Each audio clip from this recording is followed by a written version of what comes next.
조갑제 TV 시청자 여러분 안녕하십니까. 2024년 11월 24일 오후 2시입니다. 지난 수십 년 동안 한국 사람들이 말하는데 공통점이 있습니다. 정치가 망치고 있다. 경제도 잘 되고 스포츠도 그리고 문화예술 분야도 근사한데 정치가 문제다. 그런 이야기를 한 지가 수십 년이 되었습니다. 그런데 이 말이 맞을까요? 아니, 정치가 망치는데 어떻게 경제가 잘 되고 어떻게 스포츠가 잘 되고 어떻게 문화예술이 잘 될 수가 있습니까? 정치가 나라를 망치면 나라가 다 전 분야에 걸쳐서 망가져야죠. 이렇게 발전한 것은 역대 대통령 그리고 정치인들이 그래도 열심히 일했다는 증거입니다. 정치는 망쳤는데 경제는 잘 되었다. 이건 언어로서 성립이 안 됩니다. 그래서 한국 정치를 너무 비관적으로 보면은 해결책이 안 나옵니다. 그래서 한국 정치를 제가 좀 변호를 하려고 합니다.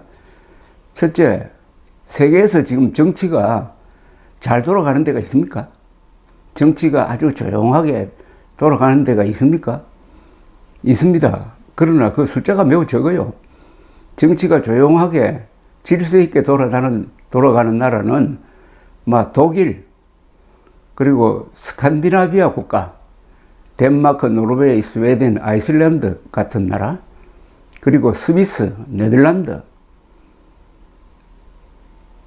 그 다음에 일본이 아닐까 하는 생각이 듭니다. 이제 트럼프의 등장으로 미국은 빼놓아야죠.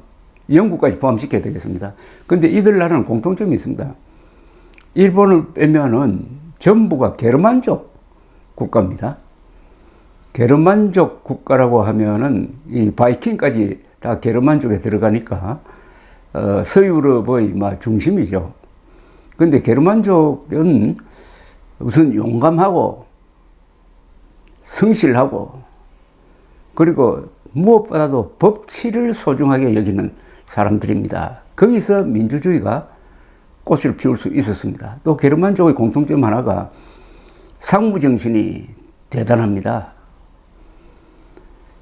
그런 나라들 빼고 다 시끄럽습니다. 프랑스도 시끄럽고 스페인도 시끄럽고 이탈리아는 더 시끄럽고, 그런데 비하면은 한국이 시끄럽기는 시끄러운데 하나 눈여겨봐야 될 점은 총을 들고 나와서 정권을 장악하겠다든지 아니면 정권에 반대하겠다든지 하는 현상은 나타나지 않고 있습니다. 말하면 정치에서 폭력성이 배제되어 있습니다. 그런데 말은 시끄러워요. 글도 아주 과격합니다. 그러나 무기를 들지는 않습니다. 이게 얼마나 중요한 겁니까? 무기를 들지 않고 정권을 바꾼다? 그건 참 민주주의 발전 역사에서 최근의 일입니다. 최근의 일이에요.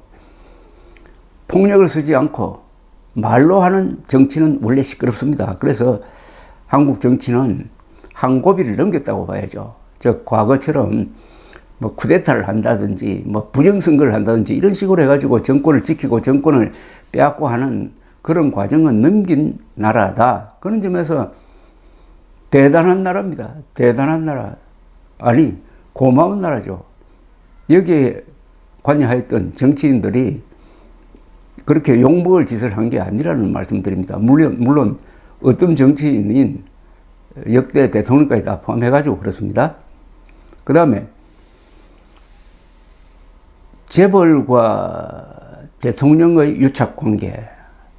선거를 하면은 재벌이 대통령 후보들에게 돈을 대고 그러다 보니까 대기업과 권력이 유착되는 이런 현상이 없어졌습니다.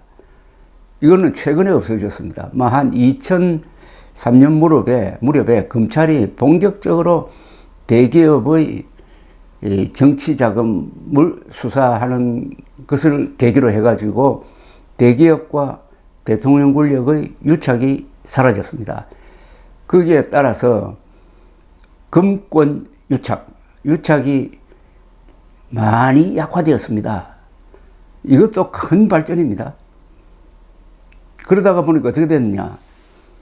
대통령 선거에 들어가는 돈의 액수가 줄어들었습니다. 과거는 아마 많이 들어갈 때는 몇 천억 아니라 조 단위로 들어갔을 겁니다. 요 사이는 몇 백억 이렇게 되는 거죠. 또 있습니다. 부정선거가 불가능합니다. 요새 바보 같은 자칭 보수를 주장하는 사람들이 부정선거 있었다고 2020년 4월 총선에 부정선거가 있었다고 거짓말을 해대는데 그건 뭐 허무맹랑한 이야기고 부정선거는 한국에서 사라졌습니다. 사라진 지가 오래됩니다. 1960년 3월 15일 이승만 정부가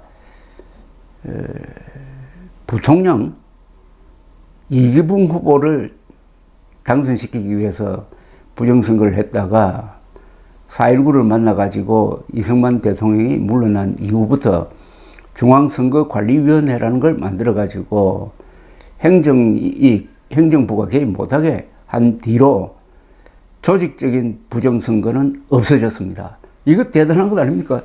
자,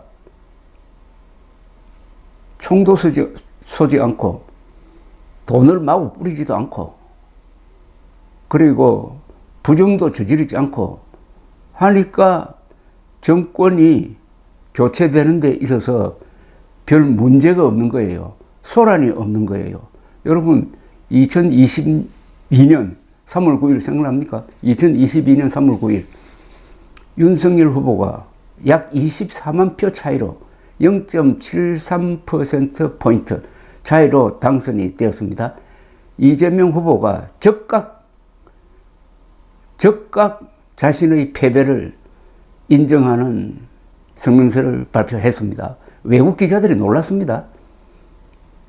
미국보다 훨씬 낫다 이거죠. 2020년 11월 대선 때 트럼프는 큰 차이로 져놓고 승복을 하지 않고 막 그 지지자들은 미국 의사당에 난입하고 사람이 죽고 하는 소동이 벌어졌지 않습니까? 우리나라에는 부정선거 없고 폭력 정치 없고 금권 유착이 없는 이 정도면은 여러분 한국의 정치는 성공적이라고 봐야 됩니다. 성공적이라고. 여기에 몇 개를 더 보태겠습니다. 그래도 한국에서는 언론의 견제가 있습니다. 대통령 권력에 대한 언론의 견제가 있습니다. 사법부의 정치에 대한 견제가 살아 있습니다. 이 정도면은 한국 정치 좋게 봐주셔야 되는 것 아닙니까? 물론 문제가 있습니다. 국민의 분별력이 약합니다. 이재명 1심 유죄 선고에 대해서 정당한 재판이었다. 44%. 부당한 정치 탄압이다. 43%. 같아요. 동률입니다. 이렇게 되면은 좀 문제죠. 그 다음에 대통령 권력이 너무 강한데 대통령이 사고를 칠 때 그걸 견제하고 수습할 수 있는 기능이 아주 약합니다. 그래서 대통령 중심제는 이제 좀 유연한 내각 책임제로 바뀔 때가 아니냐 하는 생각이 듭니다. 또 있습니다. 자주국방을 포기하고 미국에 너무 의존하다가 보니까 정치의 가장 중요한 주제인 안보를 소홀히 하고 있습니다. 안보, 죽고 사는 문제에 대해서 소홀히 하고 먹고 사는 문제에 대해서 좀 집착하다가 보니까 정치 수준이 조금 떨어졌습니다. 그와 연동되어 가지고 최근에는 의료 대란이 진행 중인데도 정치권에서 이 문제를 주도적으로 해결할 생각을 하지 않고 있습니다. 자, 이런 상황에서 종합적으로 본다면 한국의 정치는 100점 만점에 적어도 한 7, 80점은 된다고 봅니다. 그러나 이거는 지금까지입니다. 앞으로도 그렇게 잘 될 것이냐 하는 것은 문제 해결 능력이 있느냐를 봐야 됩니다. 감사합니다.